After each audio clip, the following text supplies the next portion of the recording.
We are here with Ms. Chalmer, the director of the NATO Educational Center at National Defense University in Washington, D.C. I'm going to make a short interview to him. We are here celebrating the NATO conference. Good afternoon, Mr. Chalmer. Good afternoon. So, as I told, you are the director of the NATO Educational Center at the National Defense University in Washington, D.C. Mm-hmm. What could you tell us about this school? Of course. National Defense University is the most senior of what we call the professional military educational centers for the U.S. Department of Defense. The students primarily at National Defense University are military officers, and we call it joint military education because they come from all the various military services, soldiers, sailors, airmen, Marines, and others, including a very large number of international officers. Some years ago, for example, I sponsored an Italian officer who was also studying at National Defense University. This year, I'm sponsoring a Croatian officer.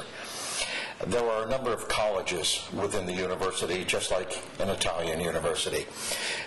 They range and deal with a variety of different issues.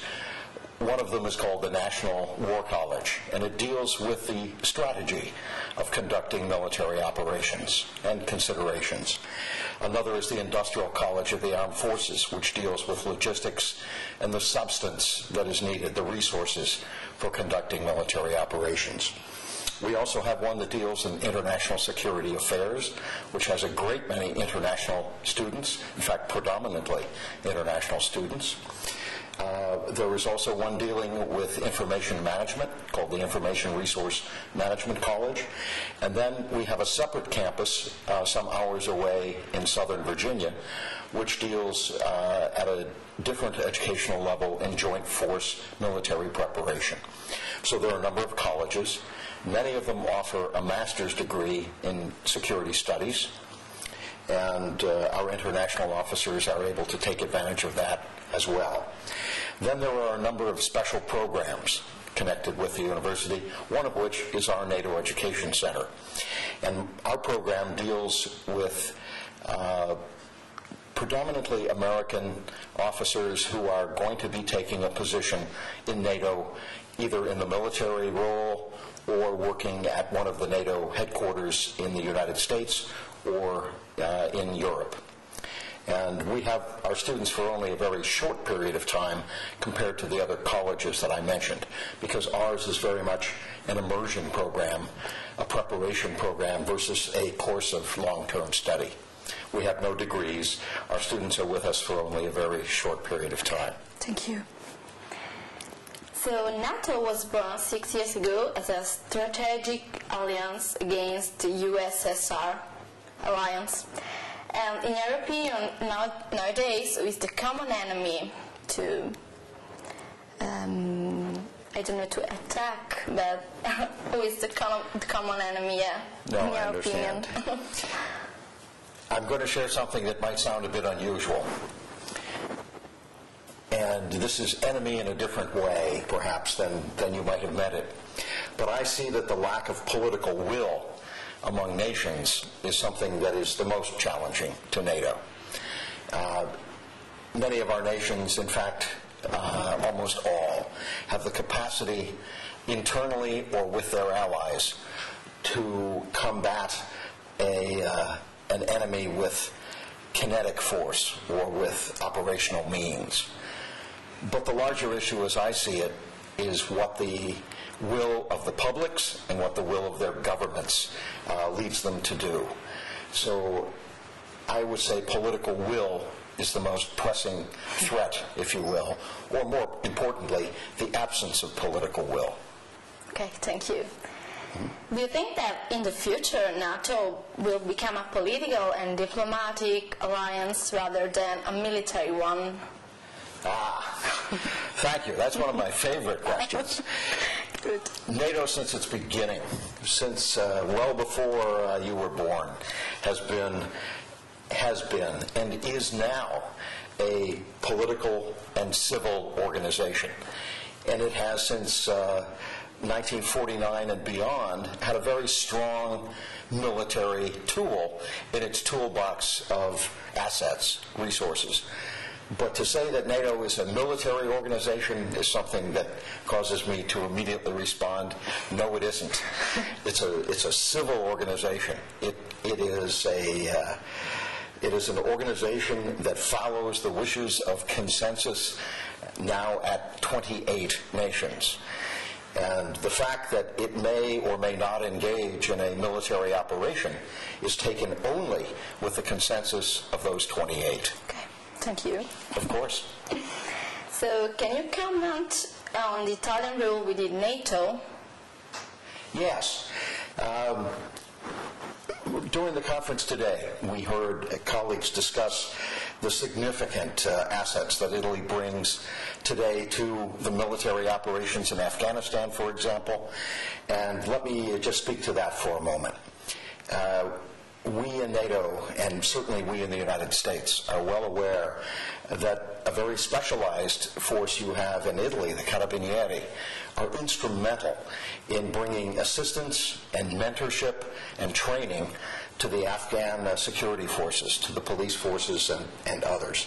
So in that training role, in that mentoring role, your Carabinieri and, of course, your soldiers are bringing a very visible and very important piece to Afghanistan. And I know that comes at a price. When we employ any of us, either bilaterally or collectively, our military and our civilians, there is always the chance that we would lose them. And my condolences go to you and your countrymen for the losses that Italy has sustained. On the civil side, let me speak to the worth of Italy in the alliance. There are 28 voices at the North Atlantic Council table, and every single one of them is important. Yet Italy has been there from the very beginning. And that is something that I would ask your viewers to both appreciate and to build upon. The voice of Italy must be vocal. It must be heard. And while it is certainly heard via diplomatic means at the North Atlantic Council, I would like to see an increased level of discussion among men and women of your generation so that you can decide then collectively with your government where you wish Italy to go as you become the leaders of this great country. Yeah. Okay, so I will ask you, the last but not least. Recent polls show that Italy ranks 8th in the world for military expenses, which is more than what Germany and France do.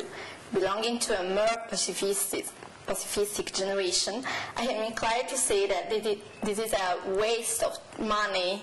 What do you think about that?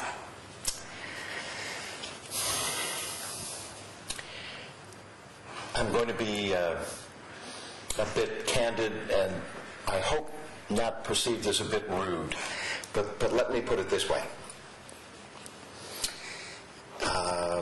It is not atypical that in any of our cultures, yours, mine, and the other 26 in the alliance, we move as we become older from very liberal and very ready to engage on a variety of issues to becoming much more conservative, certainly as we become leaders within our own governments. When you sleep well at night, you sleep well at night because there are Italian men and women who are ready to do violence on your behalf, should anything be needed, and to allow you to have whatever your political feelings be, whether they be pacifist or more aggressive. There's a continuum, and certainly among any of our publics, we find exactly what you've just described, that there's this wide-ranging continuum. We have the ability, and you have the ability, and your fellow students and your countrymen, to be whatever it is you so wish, because you have a strong military and you have those men and women who are committed to facilitating that ease for you and their countrymen. It's something that should be very much appreciated and remembered.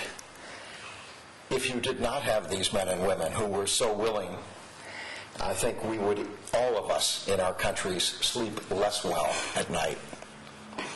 Okay, so thank you very much, Mr. Chalmer. It's my pleasure. And thank you to everybody for your attention.